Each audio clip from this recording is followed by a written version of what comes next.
وبركاته. النهارده ان شاء الله هنعمل مع بعض الفول الاخضر بالصلصه. ان شاء الله هيعجبكم جدا. حطينا الماده الدهنيه بتاعتنا زي ما اتفقنا، اللي انتوا بتختاروه، سمنه زيت، سمنه وزيت براحتكم. هنقول بسم الله. هنديله بقى تشويحه.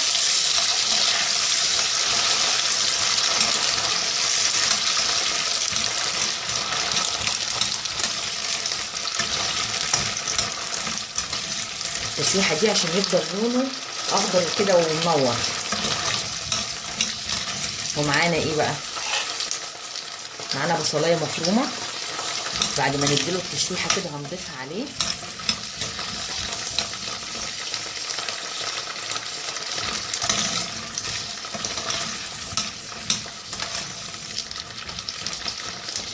بس كده هنضيف له البصلايه المفرومه.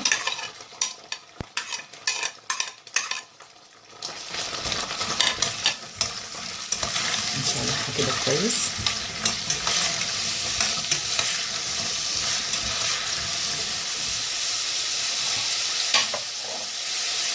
هنضيف له بقى كمون وكزبره مطحونين، شويه كمون وكزبره مطحونين،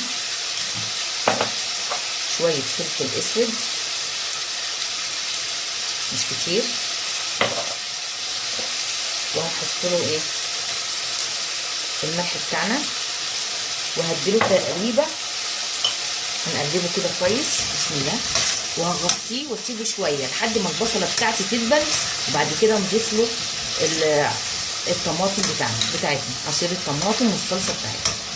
وفي تكايه كده في الاخر هنضيفها ان شاء الله بتخلي طعمه وريحته حاجه تحفه. هغطيه واسيبه شويه لحد ما البصله تدبل. بسم الله كده البصله بتاعتي دبلت خالص اهي. هنضيف لها معلقه صلصه. نقول بسم الله كده، هنديها تقليبه كويس كده مع الفول قبل ما نضيف عصير الطماطم.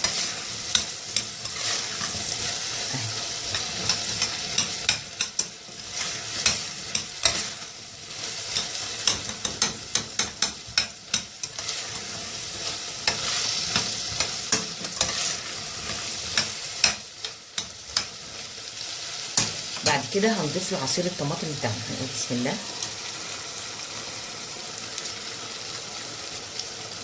وهنضيف مع عصير الطماطم ده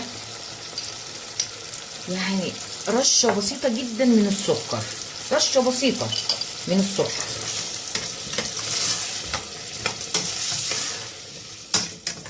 وهنغطيه بقى ونسيبه يتسبك مع الطماطم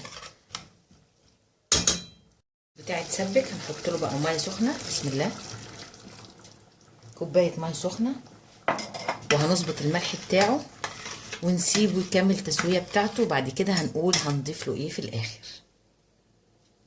الفول بتاعي خلاص استوى معايا اهو ما شاء الله. هنضيف له ايه بقى؟ شويه كزبره خضراء او شويه شبت وكزبره اللي موجودين عندك في اخر حاجه كده، يا دوبك تقليبه وهروح طافيه على طول عشان تفضل الخضره بتاعتي كده خضره معايا في الطبق بتاعي. الفول الاخضر بتاعي النهارده بالصلصه، يا رب يعجبكم. ما تنسوش اللايك والاشتراك وتفعيل الجرس عشان يوصلكم كل جديد ان شاء الله. لو عايزه تفرزي الفول الاخضر هتفصصيه بالشكل ده وتحطيه في ميه مغليه دوبك ياخد غلوه واحده بس، وبعد كده تحطيه في ميه متلجه علشان يفضل لونه اخضر معاكي، وتفرزيه بيقعد معاكي سنه كامله. بألف هنا وشفا. ما تنسوش اللايك والاشتراك وتفعيل الجرس عشان يوصلكم كل جديد ان شاء الله.